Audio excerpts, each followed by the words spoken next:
Hello, good afternoon. Good afternoon, everyone. My name is Catherine Dakar. I am a proud owner of this travel agency, Marikit Travels. It's called Marikit Travels.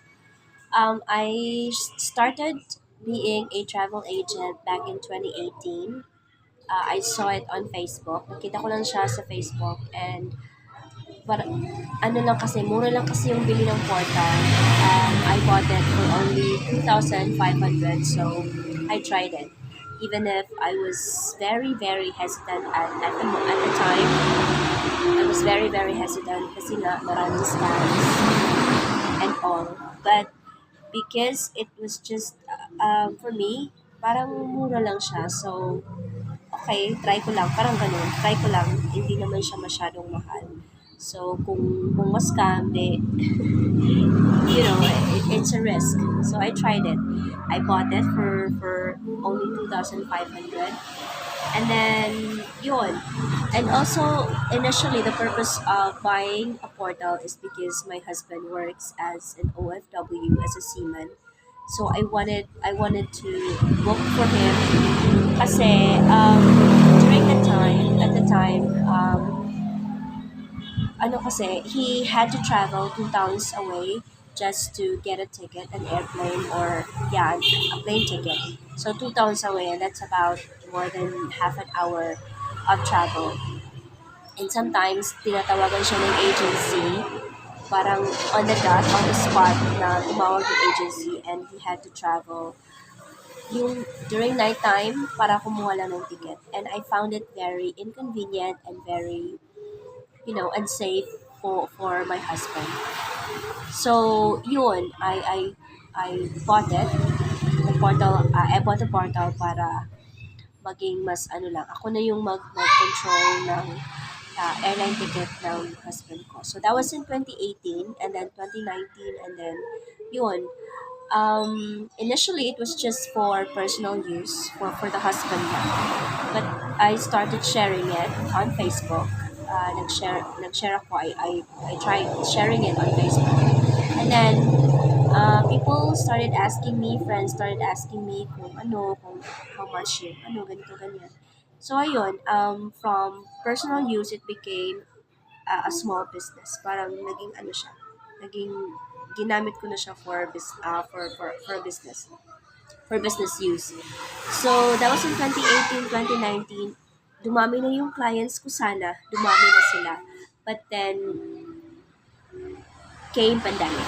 So, dumating yung pandemic and then all of the clients completely, umalis talaga sila lahat. So, I had to refund all of them. I had to refund yung mga, na-cancel na mga tickets. So, grabe yung pandemic, grabe yung binigay na, pagsubok ng pandemic. So, last year, no, in 2023, I started reopening.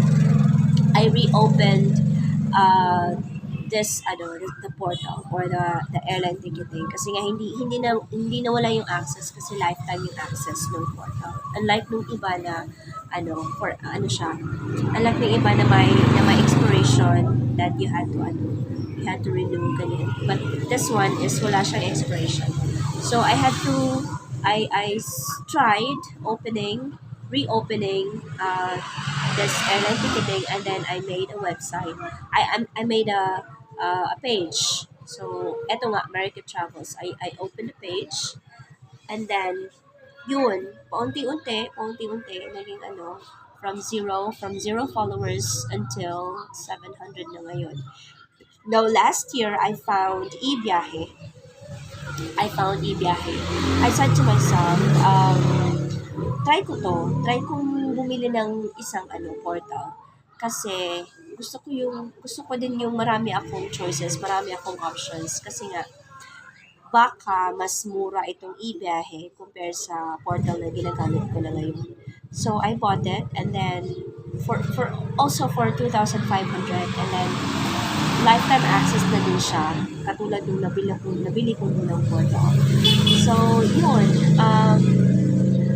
Pag may freebies pa siya. Mas maganda kasi may freebies pa siya. And then, ayun, so, tinry ko and then It's actually much better than the ones I was using yung unang-una bili. And it's also user friendly, hindi ka mawawala, and then it's very convenient also as well. It's very convenient. Uh, Basically, parang pareho lang siya nung portal na ano na ginamit ko. I mean, yung unang nabili ko. So, yun. And then also, the good thing about this new portal na nabili ko is meron ka talagang agents na ano, meron kang community. You have a community that you can ask about.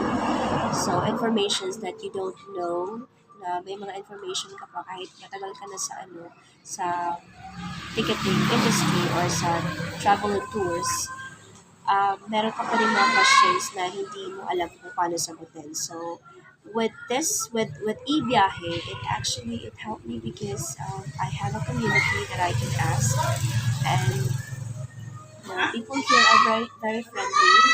They they give you answers immediately, and then you have a GC, you have a group chat, so you can always, 24/7 you can ask them, and also the support system is really good. So I would say that eBiyahe has really helped me in so many ways. Maraming bagay. Ngayon, hindi lang ako nagbo-book ng mga airline tickets. I was able to also book, nagbo-book na din ako ngayon ng mga barko. So, parang lahat na all over the Philippines, nagbo-book na ako ng mga barko. So, because of e-biyahe, I was able to you know, nalaman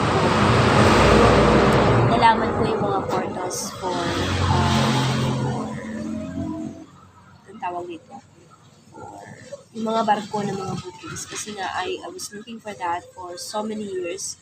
Ngayon ko lang nalaman because of eBiyahe and because of the agents na nasa community, nasa GC. Kasi tulungan talaga dito. And I would say that being a travel agent, being a travel and tours owner is a really good side hustle kasi kumikita ka lang and it helps you and it also builds your confidence at saka parang madali na sa'yong mag-travel kasi alam mo na kung paano. It gives you access to so many things. Um, Basta lahat, parang it gives you freedom. Kahit na hindi ka pa masyadong nag-travel, but then, kasi alam mong, when to book, how to book, and where to book, parang anytime, you can just go to the portal and, check the prices, and if goes sa budget mo, then you can just book a ticket anytime. So, yun ang nakakaganda sa travel and tours industry and with media. So, I would say that being in this community is really a big help. I am a teacher by profession, pero um, nakakatulong talaga siya financially and, uh, financially, especially financially.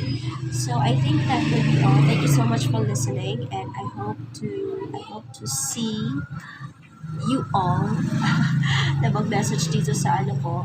Again, my page is America Travels. Just go to my page. Yun yung pangalan ng page ko, America Travels.